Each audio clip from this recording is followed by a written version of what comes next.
La fréquence de la carence en vitamine D, c'est de l'ordre de 80-90% dans la population générale au fond de l'hiver.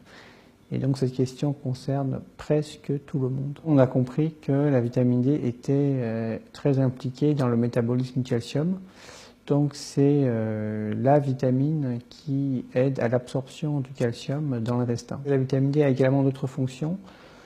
C'est une vitamine qui joue un rôle majeur dans l'efficacité du système immunitaire, et lorsque la vitamine D est à un taux insuffisant, le système immunitaire fonctionne moins bien et on a plus de risques de contracter une maladie infectieuse.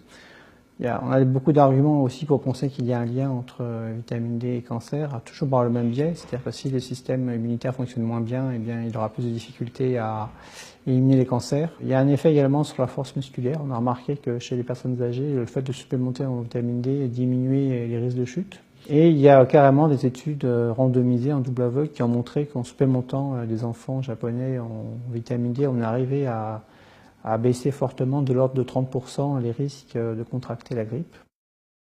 Une façon naturelle d'obtenir la vitamine D, c'est simplement l'exposition au soleil. C'est extrêmement difficile de trouver la vitamine D dans l'alimentation.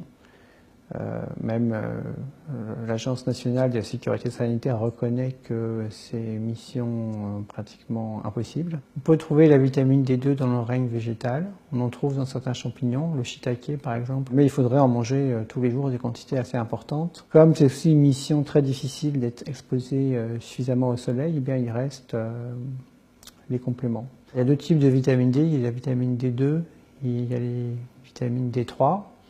Naturellement, nous fabriquons la vitamine D3. Il n'y a pas vraiment de preuves scientifiques évidentes qui vraiment permettraient d'affirmer de manière certaine que la vitamine D3 est très supérieure à la vitamine D2. Chimiquement, la vitamine D2 et la vitamine D3, c'est très proche. Une question qui va intéresser les personnes qui sont véganes, bien sûr.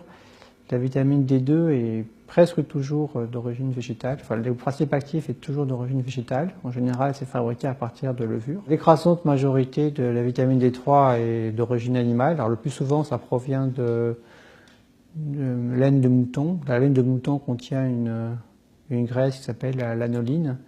Et dans la lanoline, il y a une pré-vitamine D3 qu'ensuite on expose aux rayons ultraviolets. Il y a une exception. On est capable maintenant de fabriquer la vitamine D3 de façon végétale, en utilisant comme base un lichen. Diverses agences sanitaires dans le monde, dont la France, proposent en fait une recommandation pour la vitamine D qui est largement insuffisante. Alors en France, c'est 200 unités internationales par jour. Si on prend des gens qui ne sont pas du tout exposés au soleil, si on leur donne des suppléments qui contiennent 200 ou 400 unités internationales de vitamine D, ben ces gens-là restent toujours carencés. Donc ça marche absolument pas. Et si on regarde la littérature internationale, eh bien les besoins en quotidien en vitamine D, c'est de l'ordre, c'est entre 2000 et 5000 unités internationales suivant la situation. Lorsqu'on a commencé une supplémentation, on a intérêt à éventuellement à faire un contrôle sanguin 3 mois après. Ça ne sert à rien de le faire tout de suite parce qu'il faut 3 mois pour que le taux de vitamine D se stabilise dans le sang. Et là, on peut savoir si on prend la quantité optimale ou si c'est toujours insuffisant ou trop au milieu de la marge. Pour en prendre trop, il faut vraiment le faire. À trop forte dose, on peut s'intoxiquer. Voilà, il y a la carence, la dose optimale. Puis après, trop de vitamine D également devient toxique. Donc il faut faire un minimum attention à ça.